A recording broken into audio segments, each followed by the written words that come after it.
কৈলাসে হর পার্বতী একাসনে বসে আছেন, লীলা শুরু। ভোলানাথ বললেন, পার্বতী, কলৌ দুর্বল জীবনাং মৎস্য ধ্যানাং মাহেশ্বরী। এই কলির জীবের সাধনা ভিন্ন প্রকারে, তাই সকল দেবের সাথ, সকল বেদের সাথ, প্রভু নারায়ণের আদেশ মতো আমি এক মহামন্ত্র সৃজন করে রেখেছি। কলিহত জীব যদি ভক্তি ভরে সেই মহামন্ত্রকে আশ্রয় করে, অনায়াসেই মুক্তি পাবে, শান্তি পাবে, ভগবত কৃপা লাভ করবে। তো পার্বতী করজোড়ে বললে, প্রভু, সেই মহামন্ত্র যদি তোমার কাছে রইল, ধরার আমার সন্তানরা মুক্তি পাবে কি করে? আর তুমি যদি কৈলাসে বসে থাকো, আমার সন্তানরা মহামন্ত্র শিক্ষা পাবে কার কাছ থেকে? যাও যাও, বিলম্ব করো না, আমার সন্তানদের মুক্তির জন্য তুমি ধরা মাঝে অবতীর্ণ হয়ে তাদের মহামন্ত্র দান করো। তখন হাসতে হাসতে ভোলানাথ বললেন, গো, আমি দেবের দেব দেবাদিদেব হতে পারি, স্বয়ংভূ, স্বয়ংভূমির মালিক শম্ভু হতে পারি, যতক্ষণ না জগৎগুরু প্রভু আমার আদেশ করেন ততক্ষণ আমি ধরায় অবতীর্ণ হতে পারি। কিন্তু জগৎকর্তা জগৎগুরু যদি আদেশ করেন, অবশ্যই জীবের মুক্তির জন্য তাদেরকে মহামন্ত্র প্রদান করার জন্য অবতীর্ণ হব। আজই আমি বৈকুণ্ঠে গমন করব প্রভুর আদেশ পাওয়ার আশায়। ধীরে ধীরে ভোলানাথ বৈকুণ্ঠে চলেছেন নারায়ণের আদেশ পাবেন বলে। পথে যেতে যেতে ভোলানাথ চিন্তা করলেন, প্রথমেই প্রভু নারায়ণকে শ্রবণ করিয়ে দেবো এই মহামন্ত্র। যদি এর মধ্যে কোনো ভুল হয় তাহলে প্রভুর কাছে আর মুখ দেখাতে পারবো না। আগে ব্রহ্মা লোক যে ব্রহ্মাকে শ্রবণ করাই, যদি ভুল হয় ব্রহ্মা বিচার করে বলে দেবে। তাই ব্রহ্মলোকে গিয়ে বললে, ব্রহ্মা, ও ব্রহ্মা, কলির জীবের উদ্ধারের জন্য প্রভু নারায়ণের আদেশ মতো আমি যে মহামন্ত্র সৃজন করেছি, অগ্রে তুমি শ্রবণ করে বিচার করে বলে দাও তো এর মধ্যে কোনো ভুল আছে কিনা। ভোলানাথের কথা শুনে ব্রহ্মা চমকে উঠেছেন। চমকে উঠে বললেন, না না না না না, এই কাজ করো না ভোলা। বলে, কেন? শ্রোতা বক্তা যদি সমান সমান না হয়, তা থেকে গুরু তত্ত্ব রস ফুটে ওঠে না। হরি বল, হরি বল। পরীক্ষিত মহারাজের 7 দিনে ভগবত কৃপা লাভ হয়েছিল কেন? সুখদেব গোস্বামীর মতো বক্তা আর পরীক্ষিতের মতো শ্রোতা ছিল বলে। তাহলে বক্তা হিসাবে তুমি ভালো, শ্রোতা হিসাবে কিন্তু আমি তোমার সমান নই গো। বললে, রসিকতা করছো না? ভেবে দেখো, তুমি হলে পঞ্চানন। ভোলানাথের কতটি বদন? 5টি, যার জন্য তাকে বলা হয় পঞ্চানন। ব্রহ্মা বলছে, তুমি তো পঞ্চানন, তোমার 5টি বদন, কিন্তু আমি তো পঞ্চানন নই। ব্রহ্মার কটি বদন? 4টি বদন, তার জন্য ব্রহ্মাকে বলে চতুরানন। তাহলে ভোলানাথ, তুমি যদি পঞ্চমুখে সেই মহামন্ত্র গাও, আমি তো পঞ্চানন নই, আমি তো চতুরানন, তোমার তো সমান নই, তাহলে আমি গ্রহণ করব কি করে? একেবারে বৈকুণ্ঠে চলো, তোমার সঙ্গে আমি যাই। তুমি গাইবে প্রভু নারায়ণ, আমি শ্রবণ করব। ব্রহ্মা যোগ দিয়ে দিল। বৈকুণ্ঠে যখনই গিয়েছে, নারায়ণ বলছে, এসো এসো ভোলা, এসো ব্রহ্মা। ব্রহ্মা ভোলানাথ বসেছে। নারায়ণ বললেন, গাও ভোলা, কলির জীবের মুক্তির মহামন্ত্র আমার আদেশ মতো সৃজন করেছ, আমি ব্রহ্মা শ্রবণ করি। নয়ন মুদ্রিত করে বসে ভোলানাথ ভক্তি ভরে গাইছে। নারায়ণ আর ব্রহ্মা ভক্তি ভরে শ্রবণ করে যাচ্ছে। নারায়ণ নয়ন মুদ্রিত করে বসে আছে, মানে চোখ মুছে, ভোলানাথ নয়ন মুদ্রিত করে বসে আছে। ব্রহ্মা দেখছে ভোলা গাইছে, তার গান থামে না, আর এদিকে ভোলার মুখ থেকে সেই মহামন্ত্র শ্রবণ করে নারায়ণ এমন ঘামছেন। মা, নারায়ণের দেহের ঘামটা নদীর জল যেমন প্রবাহিত হয়, নারায়ণের চরণ বেয়ে নারায়ণ দেহের ঘামটা প্রবাহিত হচ্ছে। ব্রহ্মা মনে মনে ভাবছে, এখন যদি আমি বাধা না দিই, প্রভু যেভাবে ঘামছেন, শেষে দেখবো বরফের ন্যায় প্রভু গলে জল হয়ে গেছে, আর প্রভুকে পাবো না। সৃষ্টি রক্ষা পাবে কি করে? ব্রহ্মা অন্তরে ভাবাবিত হয়ে বাধা দিয়েছে। যখনই বাধা দিয়েছে, ভোলানাথ ক্রোধান্বিত হয়ে বলল, এটা কি করলে ব্রহ্মা? এ কি সর্বনাশ ঘটালে?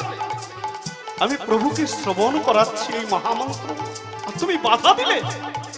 ব্রহ্মা করজোরে বলছে, অপরাধী নিও না ভোলা, সে তো দেখো তোমার মুখ থেকে মহামন্ত্র শ্রবণ করে জগৎকর্তা নারায়ণের কি দশা। তিনি যেভাবে ঘামছেন, আমি ভাবলাম বরফের ন্যায় যদি গলে জল হয়ে যান আর প্রভুকে পাবো না, সৃষ্টি রক্ষা পাবে না, তাই ভয় পেয়ে বাধা দিয়েছি। আনন্দে ভোলানাথ বলে উঠলেন, আহা, এই মহামন্ত্র শ্রবণ করে প্রভুর অঙ্গ থেকে বাহিরে আসা ঘাম, ওগো ব্রহ্মা, এটা কি জগতে কখনো বিফল হয়? নারায়ণের অঙ্গের ঘামটা তুমি ভক্তি ভরে কমণ্ডলে ধারণ করে নাও। ব্রহ্মা নারায়ণের অঙ্গের ঘামটা কমণ্ডলে ধারণ করল। সেটাই হলো পবিত্রময় গঙ্গা, ভাগীরথী গঙ্গা। দিলীপের পুত্র ভগীরথ সকল বংশকে উদ্ধারের জন্য কঠোর তপস্যা করে ধরা মাঝে তাকে আনয়ন করল। তখন খুশি হয়ে নারায়ণ বললেন, ভোলানাথ, এই মহামন্ত্রেই কলিহত জীব উদ্ধার পাবে, জয় রাধে, মুক্তি পাবে, শান্তি পাবে। যাও, আগেই তুমি ধরায় অবতীর্ণ হয়ে কলির জীবকে মহামন্ত্র শিক্ষা দাও, অর্থাৎ সেখানে গিয়ে আগে তুমি ক্ষেত্র প্রস্তুত করো, তারপরে স্বামী সেখানে গিয়ে বীজ রোপণ করবো। যদি তুমি নাম ধরাতে না পারো, তখন আমি জীবের দ্বারে দ্বারে ঘুরে জীবকে নাম শিক্ষা দেব। তখন ভোলানাথ বলছে, আমি আগে যাব? কোথায়? কাদের সন্তান রূপে জন্ম নেব ধরা মাঝে? নারায়ণ বললেন, কেন? নবদ্বীপ শান্তিপুরে কুবের পণ্ডিতের গৃহে তার পত্নী নাভা দেবীর গর্ভে তুমি তাদের সন্তান রূপে এক অংশে জন্ম নাও, আর এক অংশে কৈলাসে বিরাজ করো। কৈলাসে এক রূপে বিরাজ করলেন, আর এক রূপে এলেন শান্তিপুরে কুবের পণ্ডিতের গৃহে তার পত্নী নাভা দেবীর গর্ভে তার পুত্র রূপে জন্ম নিলেন। জন্মের পর পিতামাতা আদর করে নাম দিল কমলাক্ষ। পণ্ডিতটা আচার্য উপাধি লাভ করেছে, নাম হয়ে গেল কমলাক্ষ আচার্য। কিন্তু তার ভাবগতি দেখে পণ্ডিতগণ নাম দিল অদ্বৈত। কেন? বলে ওর মধ্যে কোনো দ্বৈত ভাব নেই, তাই নাম দিয়েছে অদ্বৈত। কিন্তু শাস্ত্রকার কি বললেন, অদ্বৈত কাকে বলা হয়? ইহকাল শ্মশান ঘাট, ধনী দরিদ্র, চন্দন চিতাভস্য, যার কাছে কোনো ভেদ নেই, সব একাকার, তিনি অদ্বৈত। তো বিচার করলে দেখা যায় এই সব কিছুকে এক করে নিয়েছিল দেবতাদের মধ্যে একজন, সেটা হলো মহাদেব, আর কেউ পারেনি। যার জন্য মহাদেবের চন্দনের প্রয়োজন হতো না, সর্বদা ছাই ভস্য মেখেই ধ্যান মগ্ন হয়ে থাকতো। তাই কবি কলম দিলেন, কৈলাসের শিব যে অদ্বৈত হইল, কৈলাসপতি আমার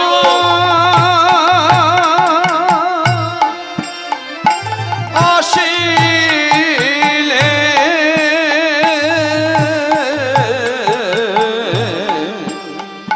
শান্তি পুরমাত। কৈলাসের শিব যে অদ্বৈত হইল, সে কৈলাসের শিব যে অদ্বৈত হইল, শান্তিপুরে শান্তিপুরে ঘোর কলি যুগে, ঘোর কলি যুগে উদয় হইল, শান্তিপুরে কলি যুগে উদয় হইল।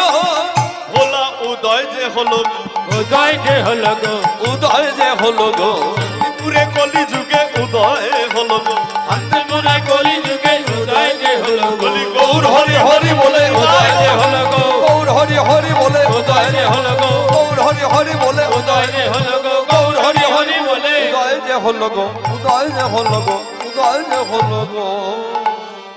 শান্তিপুরে অদ্বৈত রূপে অবতীর্ণ হয়ে কলির জীবকে নাম ধরাতে যাচ্ছে, কলির জীব তার কাছে নাম গ্রহণ করছে না।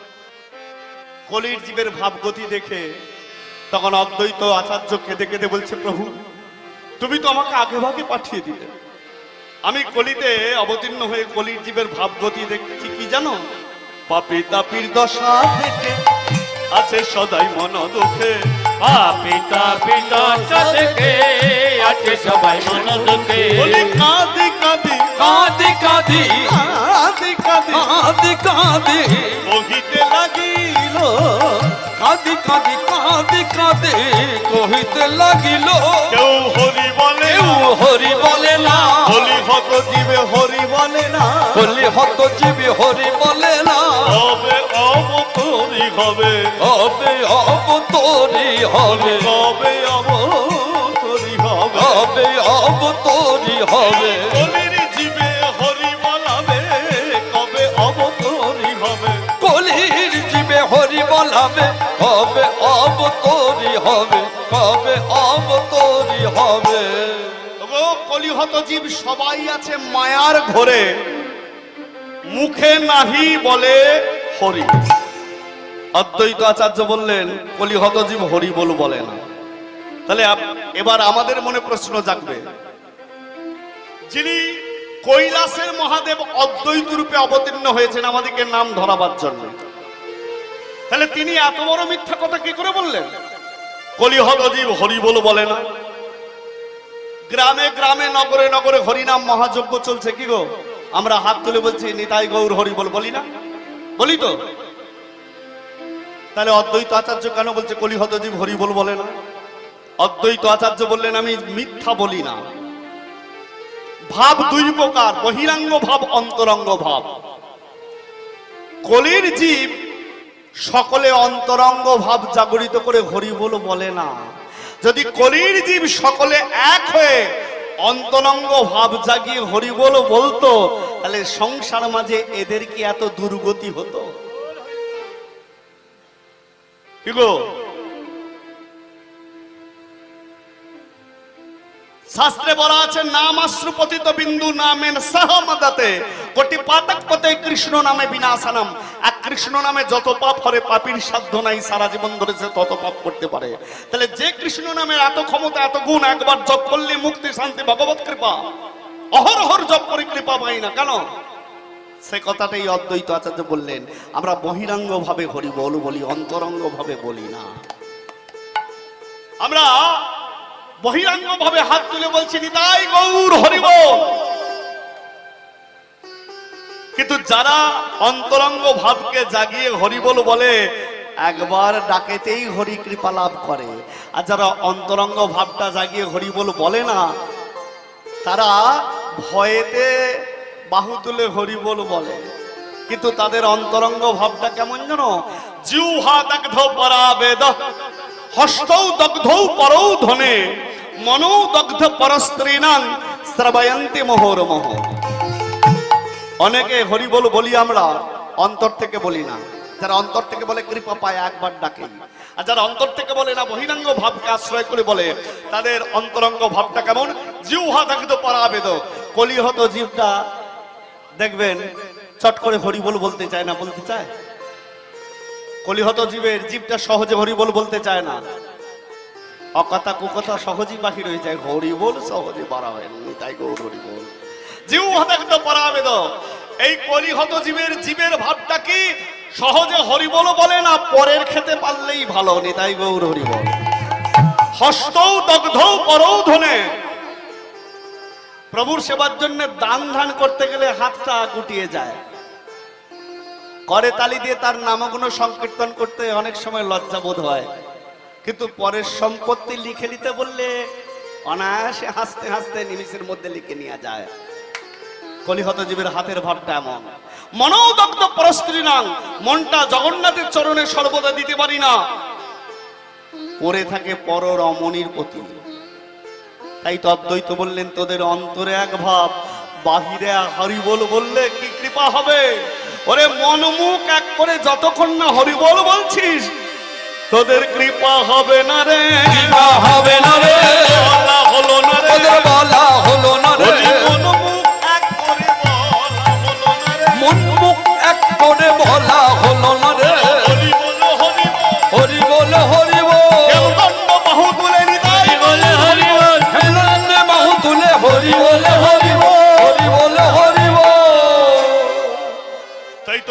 তুমি একবার নয় দুবার কথা দিয়েছো। একবার কথা দিয়েছিলে বৈকুণ্ঠে ব্রহ্মার সম্মুখে যে ধরা মাঝে তুমি অবতীর্ণ হয়ে জীবের দ্বারের নাম বিলায় জীব উদ্ধার করবে। আর দ্বিতীয়বার কথা দিয়েছিলে যখন বৃন্দাবনের গোপীদের সঙ্গে রাসলীলা করেছিলে, যোগমায়া দ্বাররক্ষী হয়ে দাঁড়িয়েছিল। আমি রাজ দর্শনের আশায় যোগমায়ার বসন পরিধান করে মাথায় ঘোমটা দিয়ে গোপীর সাজে সজ্জিত হয়ে ধেই ধেই করে নৃত্য করতে করতে যখন রাসমণ্ডলীতে গিয়েছিলাম, তুমি আমাকে চিনতে পেরে বলেছিলে, ভোলা ছি ছি ছি ছি ছি ছি, এই লীলায় তোমার কোনো অধিকার নেই, যাও ফিরে যাও। তবে দুঃখ করো না, আজ যেমন গোপীদের লয়ে বৃন্দাবনে করছে এই লীলা, একদিন তোমাদের মাঝে আমার এই গোপন গুপ্ত লীলা ব্যক্ত করে দেব। তখন তুমি গোপীদের মাঝে দাঁড়িয়ে আমাকে দাপর যুগে কৃষ্ণ অবতারে কথা দিয়েছিলে রাসমণ্ডলীর সম্মুখে, তোমার সম্মুখে ভোলা এই করিলাম পণ, নবদ্বীপে করব আমি গুপ্ত বৃন্দাবন। হরি হরি বল।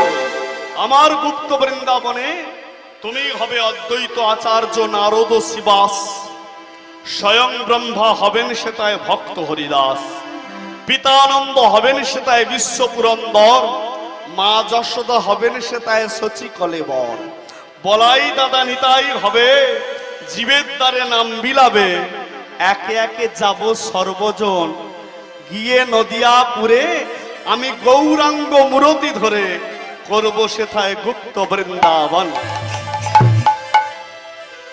তাই দুবার কথা দিয়েছিল বলে এলাম, কিন্তু তুমি তো বসে আছো, এসো।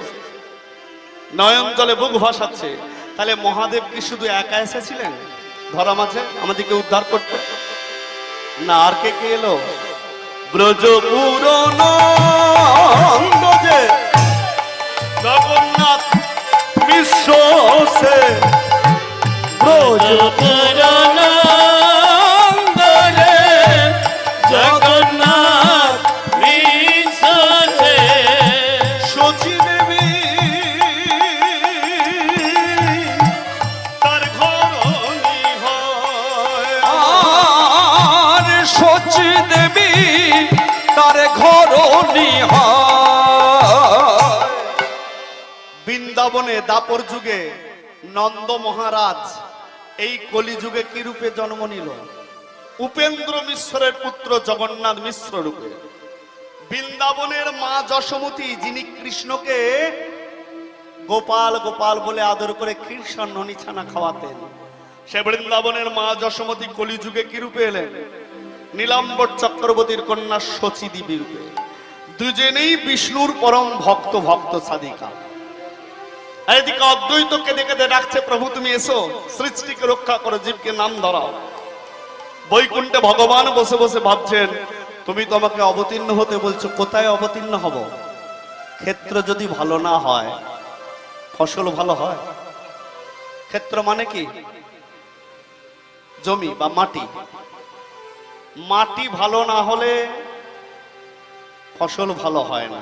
যেমন মাটি ভালো হলে ফসল ভালো হয়। এবার মায়েদের একটু গায়ে জ্বালা ধরবে, না বলাই ভালো। বলবো? মায়েদের অভিমান হয়ে যাবে, হবে না তো? হরি বল, হরি বল। যেমন মাটি ভালো হলে ফসল ভালো হয়, তেমন যার মাটি ভালো, নিতাই গৌর হরি বল বলে সন্তান ভালো। এবার মায়েরা বলবে, ও আমরা ভালো হলেই সন্তান ভালো হবে। পিতা যদি ধার্মিক না হয়, নিষ্ঠাবান না হয়, শুধু মা যদি ধার্মিক নিষ্ঠাবান হয়, সেই ঘরে কৃষ্ণ ভক্ত সন্তান অবশ্যই জন্ম নেয়। তার প্রমাণ শাস্ত্রে আছে। হিরণ্যকশিপু, যে হিরণ্যকশিপু বিষ্ণু নামটা সহ্য করতে পারতো না, তাকে পরম শত্রু ভাবত। আর নারদ মুনি ছলে বলে কৌশলে তার পত্নী কয়াদুর কর্ণে দিয়ে দিয়েছিল ভগবানের নাম। স্বামীর ভয়ে উচ্চ ঈশ্বরে জপ করতে পারতো না কয়াদু, অন্তরে ভগবানের নামটা জপ করত। সেই পরম শত্রুর পত্নীর গর্ভে পাঠিয়ে দিলেন ভগবান তার ভক্ত প্রহ্লাদকে। নিতাই গৌর হরি বল। তাহলে কার কর্মফলের গুণে ভক্ত প্রহ্লাদ জন্ম নিল? পিতা কি গো? মাতার কর্মফলের গুণে। তাহলে সংসার সুখের হয় কাদের গুণে? আমি বলছি আমাদের গুণে, নিতাই গৌর হরি বল। তো আমরা যদি পরিশ্রম করি না করি, হাত গুটে বসে থাকি, কি গো এই আসতে মায়েরা বলছে সংসার সুখের হয় আমাদের জন্য, আর কাল থেকে আমরা কোনো কর্ম করবো না, হাত গুটিয়ে বসে থাকবো, দেখি কেমন সুখের হয়। তা তো সুখের হবে দাদা ভাই, কালকে কোনো কর্ম করবেন না, তো কাল থেকে কর্ম বন্ধ, হাত গুটিয়ে যেদের বসে থাকবো, নিতাই গৌর হরি বল। কেমন করে সংসার চলে, কেমন করে সুখের হয় দেখবো। জয় জয় নিতাই। সর্বদা শক্তির জয় হয়েছে, শক্তিরই বহিঃপ্রকাশ হয়েছে, শক্তি সর্বদা রক্ষা করেছে, মায়াদেরই জয় হয়েছে, নিতাই গৌর হরি বল। তাই আজকে শাস্ত্রকার বলছেন, বৈকুণ্ঠে ভগবান বলছেন, আমি যে ধরায় জন্ম নেব, কোথায় জন্ম নেব? আদর্শ পিতা মাতা যদি না হয়, আদর্শ সন্তান লাভ হয় না। হয় বাবা, একটা হেলিকপ্টার বা এরোপ্লেন উঠছে, আপনি যদি বলেন আমাদের এখানে বাবা একবার নেমে পড়ো, তো নামবে কি? কারণ আমার বিশেষ বিশেষ ক্ষেত্র আছে। আদর্শ সন্তান জন্ম নেয় সেই ক্ষেত্রে আদর্শ পিতা মাতা যদি ধরা মাঝে অবতীর্ণ হয়, তাহলে আমাকে তো বিচার করে দেখতে হবে কে আদর্শ পিতা মাতা। তাই ভগবান কি করলেন? জগন্নাথ মিশ্র সেও তার ভক্ত, আর নীলাম্বর চক্রবর্তী কন্যা শচী সেও তার ভক্ত সাধিকা। তাই ভক্ত ভক্ত সাধিকার মহামিলন ঘটিয়ে দিল, মানে জগন্নাথ মিশ্রের সহিত শচী দেবীর বিবাহ হয়ে গেল। নিতাই গৌর হরি হরি বল। যখন বিবাহ হয়ে গেল, আনন্দে সংসার দিন কাটছে। ভগবান বললেন, এবার আমি পরীক্ষা করব, দুজনেই তো আমার পরম ভক্ত, এবার তাদেরকে পরীক্ষা করব। ভগবান যা কিছু পরীক্ষা করেন দেখবেন ভক্তের উপর দিয়ে করেন। কেন? ভগবান বললেন যে আমার ভক্ত, তার প্রতি আমার জোর আছে, আমি জানি এর ঘাড়ে কত কেজি বোঝা চাপালে বইতে পারবে। কিন্তু যে আমার ভক্ত নয়, যার সঙ্গে আমার পরিচয় নেই, তাকে চিনি না জানি না, তো তাকে পরীক্ষা করব কি করে, বুঝবো কি করে তার ঘাড়ে কতটা ভার দিলে সে বহন করতে পারবে না, বসে পড়বে। তাই ভগবান যে কিছু পরীক্ষা করেন ভক্তের উপর দিয়ে পরীক্ষা করেন। তাই দুই ভক্ত ভক্ত সাধিকার মিলন ঘটে গেল। এবার আনন্দে কিছুদিন পার হতে না হতেই পরীক্ষা করছে। কেমন পরীক্ষা দেখুন। অষ্টকন্যা প্রসবিল, একে একে সবাই মলো। অষ্টকন্যা প্রসবিল, একে একে সবাই মল। শচী সদাই, শচী সদাই, শচী সদাই, শচী সদাই, মন দুঃখের রে। শচী সদাই, শচী সদাই, মন দুঃখের বিচার জানো না, জানো না, বিচার জানো না, বিচার জানো না, কারণ বিধি বিচার জানো না। কারণে বিধি বিচার জানো না, এ তোমার নাম রেখেছে বিধি বিচার জানো না। এ তোমার নামে রেখেছে বিধি বিচার জানো না, বিচার জানো না। এক এক করে গোবিন্দ কৃপায় ৮ কন্যার জন্ম দিল শচী। যখনই জন্ম নিচ্ছে, মা ডাক শুনতে দিচ্ছে না, কোল থেকে কেড়ে নিচ্ছে, মানে মারা যাচ্ছে। ভগবানের কেমন বিচার, কেমন লীলা খেলা চিন্তা করুন। ৮ কন্যাকে হারাবার পর গোবিন্দ চরণে পড়ে কাঁদছে শচী দেবী। এই কি তোমার বিচার?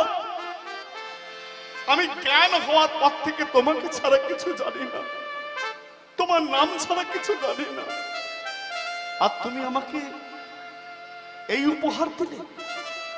বেশ, আমিও দেখবো তুমি আমাকে আর কত কাঁদাতে পারো, কত দুঃখ কষ্ট আঘাত দিতে পারো।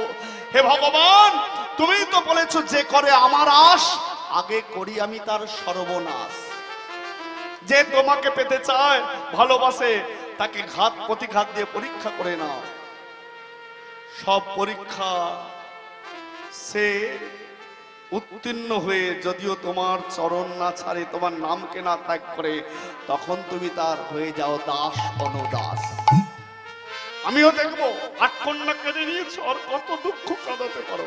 দেখবেন ভগবানকে আপনি যত ভালোবাসবেন, প্রভু জগবন্ধুকে যত কাছে পেতে চাইবেন, প্রভু তত আপনাকে কাঁদাবেন, দুঃখ দেবেন, কষ্ট দেবেন, আঘাত দেবেন। এটাই ভগবানের বিচার। তাহলে আমার মনে জাগবে আমি ভগবানকে ভালোবাসবো, তার জন্য ভাববো, আর সে আমাকে দুঃখ কষ্ট আঘাত দেবে, এটা কেমন ভগবানের বিচার? এটাও মনে রাখবেন যে স্কুল কলেজে ভর্তি হয় সেই পরীক্ষায় বসে, যে স্কুল কলেজের মুখ দেখেনি সে পরীক্ষা দেবে বাবা? তাহলে ভগবানের খাতায় ভক্ত হিসাবে যে নাম লেখা হয় তাকে অবশ্যই পরীক্ষা দিতে হয়। তাই সচিমা বললো আমি চরণ ছাড়বো না, 8 কন্যা কেড়ে নিয়েছো, তোমার নাম ছাড়বো না। পূর্বের মতো গোবিন্দ ভজন সাধন করে যাচ্ছে। গোবিন্দ বললেন এ কি গো, এত দুঃখ কষ্ট আঘাত দিলাম, আমার চরণ ছাড়লো না, আর কি দিয়ে পরীক্ষা করব? কয়েক বছর ভজন সাধনে কেটে যাচ্ছে সচিমায়ের। গোবিন্দ হেরে গেলেন মায়ের কাছে, মাকে দুহাত ভরে কৃপা করলেন। থাকে অতি দুঃখ চিতে, কত দুঃখে দিন ও গো মা,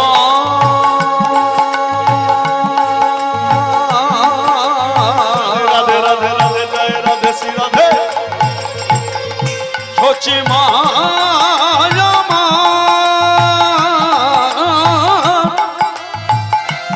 অতি দুঃখের মাঝারে দিন কাটে।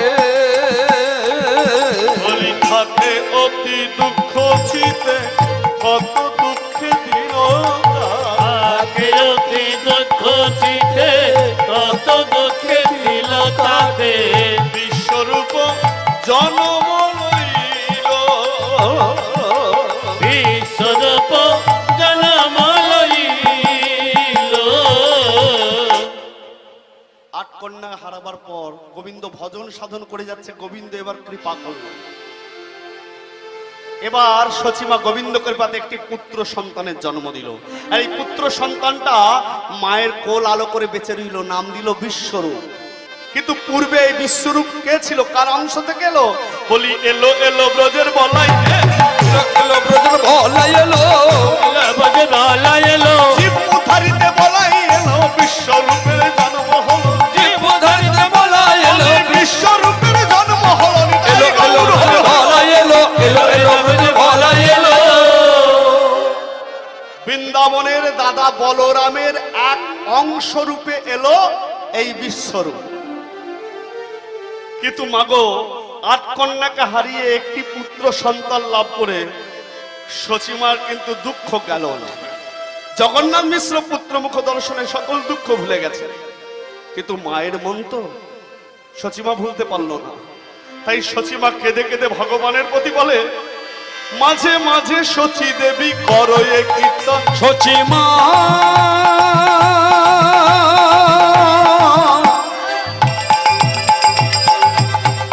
মাগো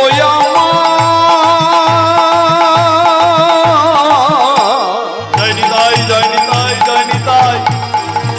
ও গো আমার সচিমা, বলি মাঝে মাঝে সচি দেবী করো এ কীর্তন। মাঝে মাঝে সচি দেবী করো এ কীর্তন। এক পুত্র পুত্র নয় যেন একটি নয়ন, এক পুত্র পুত্র নয় যেন একটি নয়ন। বলি আর এক পুত্র যদি দিত বিধি কোলে, আর এক পুত্র যদি দিত বিধি তোলে। মাঝে মাঝে সচিমা এই চিন্তা করে, মাঝে মাঝে সচিমা এই চিন্তা করে। মায়ের দুঃখের সীমা নাই, দুঃখের সীমা নাই, সচিমায়ের অন্তরে দুঃখের সীমা নাই। সচিমায়ের অন্তরে দুঃখের সীমা নাই। গৌর হরি হরি বলে, দুঃখের সীমা নাই, গৌর হরি হরি বলে, দুঃখের সীমা নাই, গৌর হরি হরি বলে, দুঃখের সীমা নাই, গৌর হরি হরি বলে। দুঃখের সীমা নাই, দুঃখের সীমা নাই, দুঃখের সীমা। সচিমা 8 কন্যাকে হারাবার পর বিশ্বরূপকে পেয়ে গোবিন্দকে জানাচ্ছে, হে গোবিন্দ, 8 কন্যাকে হারাবার পর একটি পুত্র সন্তান কেমন? এক নয়নের সমান। নয়ন মানে কি গো মা? চোখ। তাহলে গোবিন্দ আমাদেরকে 2টি চক্ষু দিয়েছেন, তো একটি যদি কেড়ে নেন থাকে একটি, তাহলে সেটির প্রতি ভরসা করা যায় বাবা? প্রভু জগবন্ধু সেটাও যদি কেড়ে নেন তার নিতাই গৌর হরিবল হয়ে গেল। তাহলে একটি নয়নের প্রতি যেমন ভরসা করা যায় না, সতী দেবী বলছি 8 কন্যার পর একটি পুত্র সন্তান তেমন, তার প্রতি ভরসা আমি করবো কি করে? সে যে আমার কোল আলো করে বেঁচে থাকবে এ ভরসা কে দিতে পারে? এও যদি চলে যায় কোল শূন্য করে আমি মা ডাক শুনবো কার বদলে? তাই ওগো বিধি, যদি এই দাসীকে দয়া করলে কৃপা করলে আরেকটি পুত্র আমায় দাও, আর আমার দুঃখ থাকবে না। সচিমা অন্তরের কথা অন্তর্যামীকে জানায়। আর এখানে শান্তিপুরে অদ্বৈত আচার্য দিবারাত্র নয়ন জলে বুক ভাসিয়ে গোবিন্দকে ডাকছে, তার গুণগান গাইছে। জয় জয় গোবিন্দের জয়, জয় গোপাল জয়, রাধার মনোহরি ও। জয় জয় গোবিন্দের জয়, জয় জয় গোপাল জয়, রাধার মন হরিও। জয় জয় গোবিন্দের জয়, গোপাল জয়, রাধার মনোহরি ও। জয় জয় গোবিন্দের জয়, জয় জয় গোপাল জয়, রাধার মন হরিও।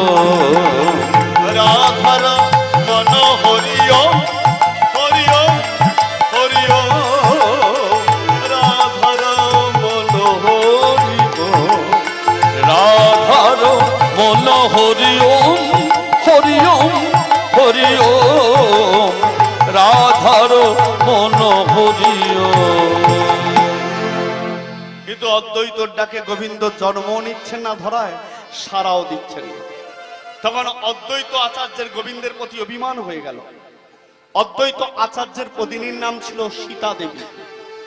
সীতাকে কেঁদে কেঁদে বলছে, সীতা, আমি যে তাকে ধরায় অবতীর্ণ করতে চাইছি, এ কি আমার উদ্ধারের জন্য? তা তো নয়। কলিহত জীবের উদ্ধারের জন্য এত কাঁদলাম, এত ডাকলাম, সে যখন আমার ডাকে সাড়া দিয়ে ধরা এলো না, আজ থেকে আমি মনে মনে প্রতিজ্ঞা করেছি তাকে আর আমি ডাকবো না। অভিমান হয়ে গেল, পুরাণ পাঠ বন্ধ, গোবিন্দ ভজন সাধন বন্ধ করে গৃহে বসে বসে নয়ন জলে বুক বাঁচাচ্ছে। আর ঠিক সেই সময় নবদ্বীপের যারা অন্তরঙ্গ ভক্ত ছিল বাবা, তারা আসছে শান্তিপুরে। কেন?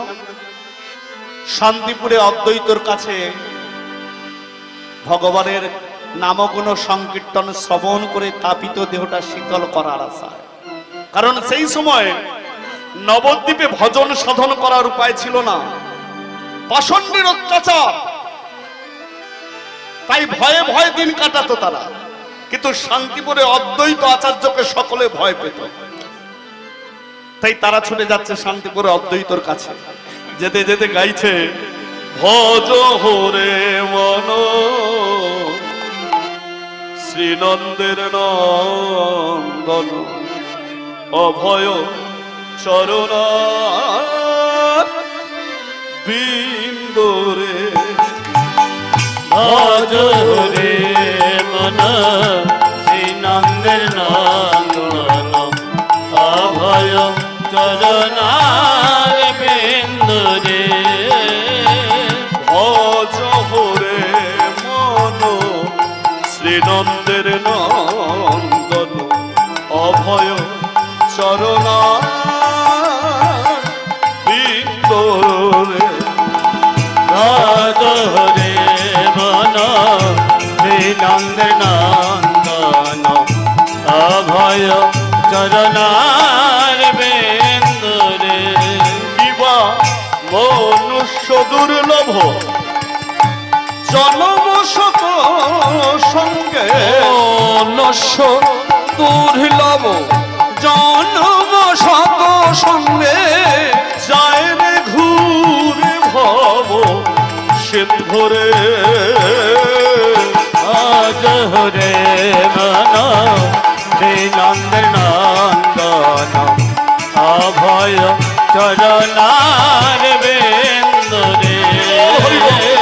ভজ হরে মন শ্রীনন্দন নন্দন, অভয় চরণার বিন্দুরে।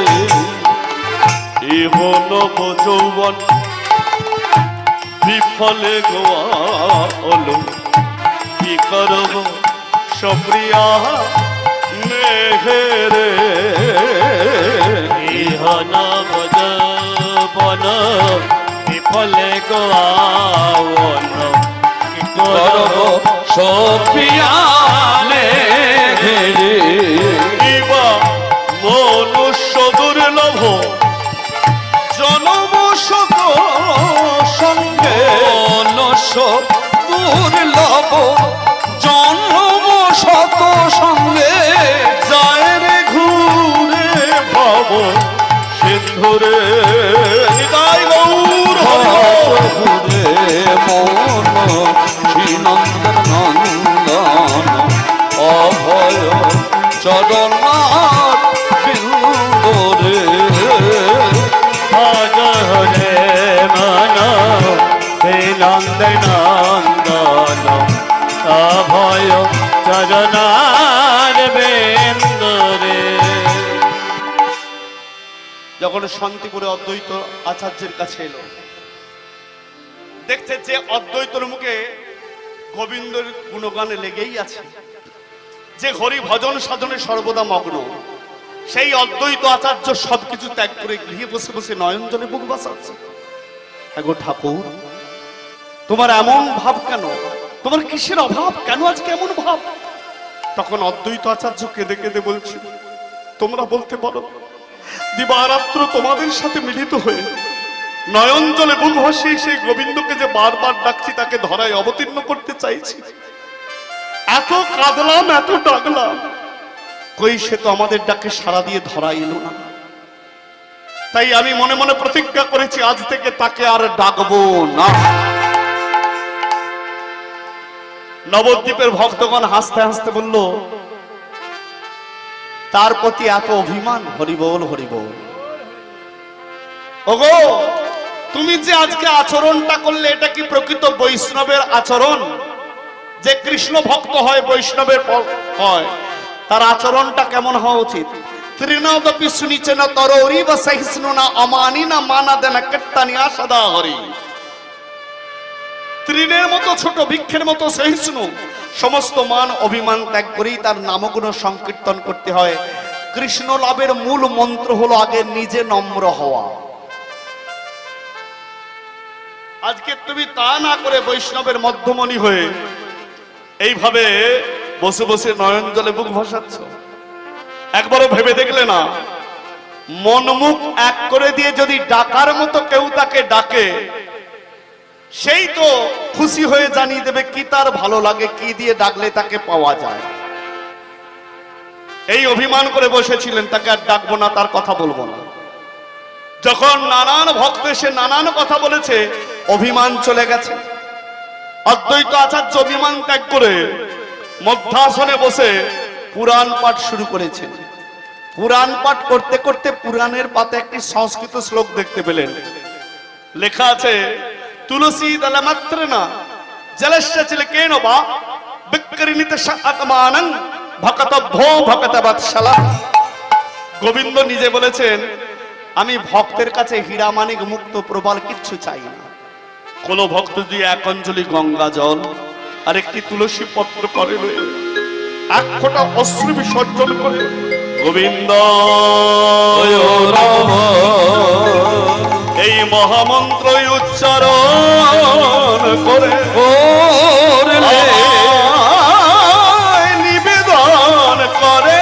নিবেদন করে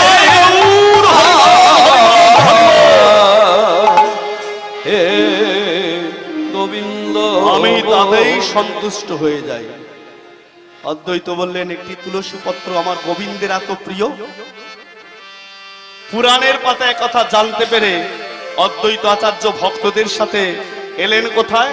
মনেরও বেদনা মেটাবে আমার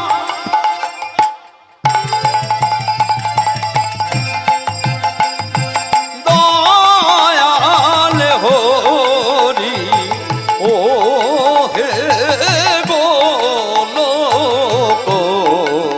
বিহারি। মনেরও বেদনা মেটাবে